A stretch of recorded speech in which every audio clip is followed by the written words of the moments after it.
The report said that debt for climate and nature swaps are an important but underused tool for addressing three major problems facing less wealthy nations, which include crippling debt, the impacts of climate change, and biodiversity loss. If a country and its creditors agree to a swap, a portion of that nation's debt can be written off in exchange for achieving specific, measurable, and traceable outcomes in climate or nature projects. Ahead of the World Bank International Monetary Fund spring meetings, which begin today, IIED called on international financial institutions and the G20 to promote debt swaps as an important tool for tackling the debt crisis in those countries most at risk from climate change. According to the report, the IMF and World Bank, whose figures the analysis is based on, estimate that the countries in focus collectively owe $431 billion, mostly to wealthier governments, the IMF, and pension and hedge funds. The report said that these countries received less than 14 billion rupees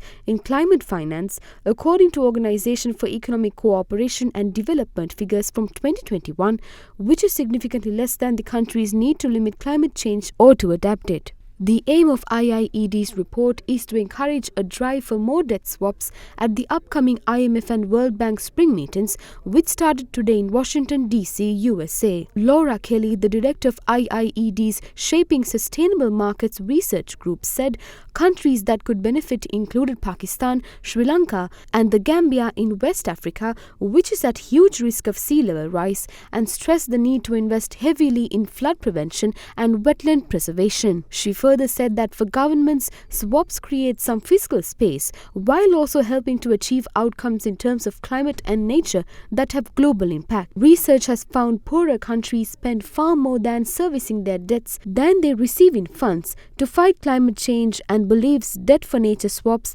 should be deployed more widely as one of a range of tools to ease the burden on developing countries.